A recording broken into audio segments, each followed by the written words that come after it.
So let me tell you, this is the reason why I absolutely love this series. Like, I can't stress it enough. This is one of the reasons why. Like, honestly, Claire has become probably my second favorite character in this series, bar none. I just love her delivery. I love her reaction. I just love Claire a lot. Like, Claire, her enter was absolutely perfect. Good job, Udo-chan. Yes. Hello everyone, the 25th Genius is back with another Webtoon review.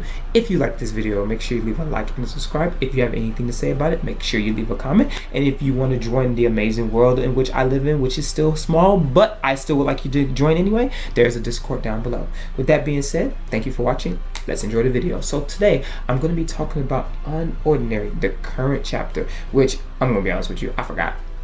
It'd be in the title description, but I forgot.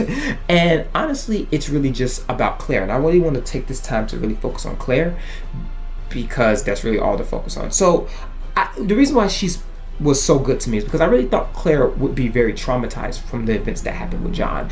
And that she would be this very meek and very like docile character, but actually she's very rough and has a lot of attitude, much like our lovely Serafina. And I love the introduction of these two characters because these two are basically John's best friends, and one is just pretty much done with him while the other wants to try to help him as much as he can. I do feel that the introduction of the telemarketer was, I don't know, I feel like it was a failed attempt for comedy. Like, and that's not a bad thing. Don't take that as a bad thing. I'm just saying, like, it was like, well, no, I'm not into telemarketers, but really a lot of people, especially in our current age, generally just don't answer the phone for phone numbers that they don't know. So usually they don't answer, usually they hang up. You know, like, I get it in a sense. And also too, because I thought that she knew who was calling her, and so she was playing that role. But then when I realized she really didn't, it was like, we could have left that out maybe. But again, I did. It's not like it was super bad. It's just that it made me think of one other thing, and then it was something different. That's all. But other than that, I really just like how like confident and how powerful that this character was. Like, she's pretty much just done with John, and she just said, "Look, y'all can handle him. I tried.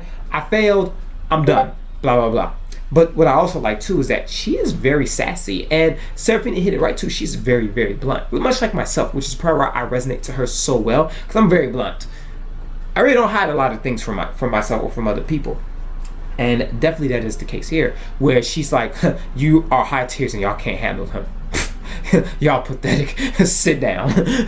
And Seraphina's like, "Man, can she just not?" Like, I already feel bad. Can she just not? So these two lovely ladies' interactions were honestly perfect. Like, you know, I really think that they're both very different, and they both have a different outlook of how they view John. But there are a lot of things that we need to point out here. And again, what Uro-chan does and what I really like about her is that she's giving us what's going on, but you really do got to be careful. That's why when I went to one of her conventions, one of her panels, and also if you want to, the links down in the description below about the Webtoon creators if you want to check that out. But anywho, when I saw her one day and took a picture with everything, it was very great. She's actually really cool, like very, very cool.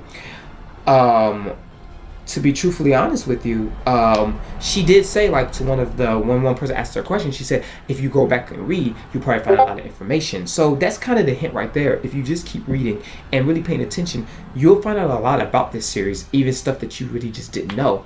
And I really like how this repetition keeps going on about how John is repeating the same role over and over and over and over again. Like, he's almost programmed, man. Like, he's almost programmed. It's almost like he's like the dude from Dice, but I'm not going to really explain it. But if you watch Dice, you know what I'm talking about. He's like the dude from Dice, in which he was programmed to basically follow the same route over and over in hopes for the main villain to get what he wants. That's kind of like how I feel John is. John is being manipulated by Amber in order to basically bring chaos, because I've always said this in my videos. Amber works through chaos. Nothing more, nothing less. Amber uses chaos in order to execute their goal, which is the eradication of these superheroes.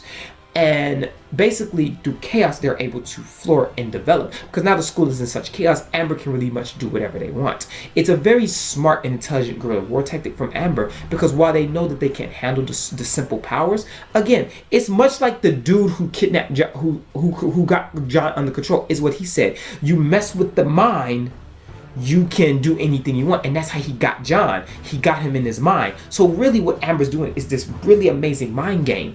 And it's almost like John is just programmed to basically follow that mind game. But now we don't know, because the story does cut off with the fact that Claire introduced him to his power, which we don't know how, when, where, or even why in that matter. So there's probably a little more to it, which of course you Fast Pass readers already know. But to me, who's not reading Fast Pass, I really think that John is just being programmed to do all of this, and this is all just a plot by Amber to sneak in when everyone is at their highest of disarray, to basically just eradicate people. And because again, we keep hearing this trend of, you know, he's repeating the same things, you know, like, you know, these big bold letters, these big bold strong panels that really tell you that it's important information. We just see a lot of that prevalent. And then finally, so our lovely two ladies start talking, and she talks about how she meets John, and you know what happened, what was he like. And you know, I noticed then too, where it's like, and I really like this dark thing that John has. Like, one thing that Uru really does very well, and honestly when I make a webtoon I'm going to do this, is that she really color coats the text boxes, which I think really defines character. It defines like individuality. It's very unique. Like, you know what the characters are feeling or the way they're acting.